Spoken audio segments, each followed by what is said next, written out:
بسم اللہ الرحمن الرحیم. ڈیئر اسٹوڈنٹس، السلام علیکم. پاکستان پینل کوڈ کے چیپٹر 4 جو ڈیل کر رہا ہے جنرل ایکسیپشنز کو، اور یہ سیکشن 91 انتہائی اہم ہے لا گیٹ کے لیے اور تمام ایگزام کے لیے، تو لہٰذا اس کو سمجھنا بہت ضروری ہے.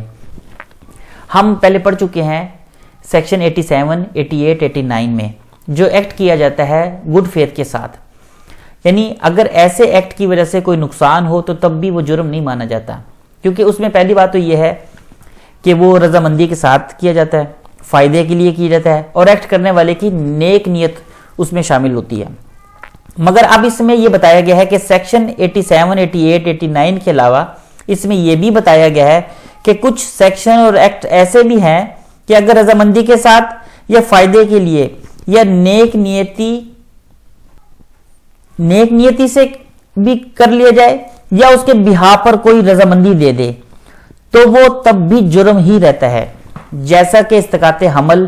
اسقاط جنین وغیرہ. 87، 88، 89 کے علاوہ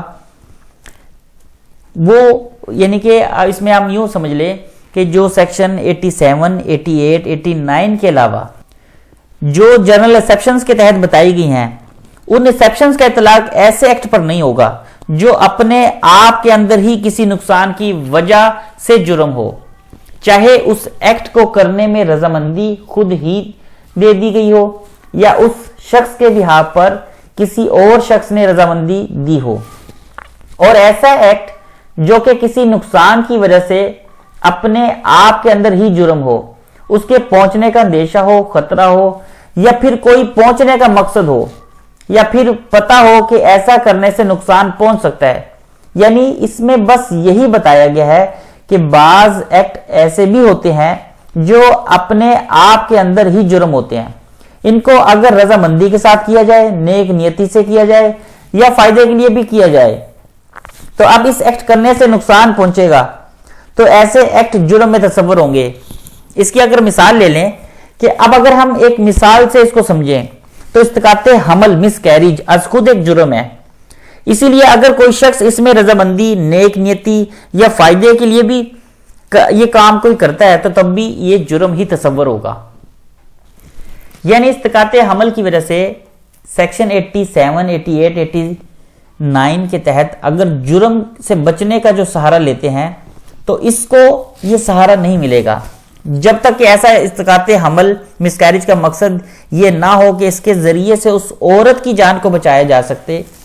سکے. یعنی حالت ایسی ہے کہ اگر مس کیریج نہ کیا جائے تو عورت کی جان کو خطرہ ہو سکتا ہے، تو جان سے ہاتھ نہ دھو بیٹھے وغیرہ اس میں شامل ہے. یعنی کہ آپ اس کو اگر سمپل طریقے سے دیکھیں کہ پہلے ہم سیکشن میں پڑھ چکے ہیں کہ وہ کون سے حالات ہیں جن میں اگر کوئی بندہ نیک نیتی کے ساتھ کسی کو فائدہ پہنچانے کے لیے یا کسی کے مفاد میں اگر کوئی کام کرتا ہے تو اس کے اوپر کسی بھی طرح کا آفینس نہیں ہوگا. لیکن اب 91 میں وہ یہ کہتا ہے کہ اس میں کچھ ایکٹ ایسے بھی ہیں جس میں اگر یہ تینوں مرضی یعنی کہ مرضی شامل ہو، نیک نیتی شامل ہو یا فائدہ شامل ہو، تب بھی وہ اگر کام کر لیا جائے گا تو جرم ہی تصور ہوگا، جیسا کہ اسقاط حمل وغیرہ. تا وقت ہے کہ اگر وہ صرف اس کا مقصد عورت کو بچانا نہ ہو، اگر آپ پھر بھی یہ کام کرتے ہیں تو وہ آفینس میں شمار ہوگا. تو اس ویڈیو کو دوبارہ سے ضرور سنیں. اگر سمجھ میں نہیں آئی اپنا خیال رکھیے گا. اللہ حافظ.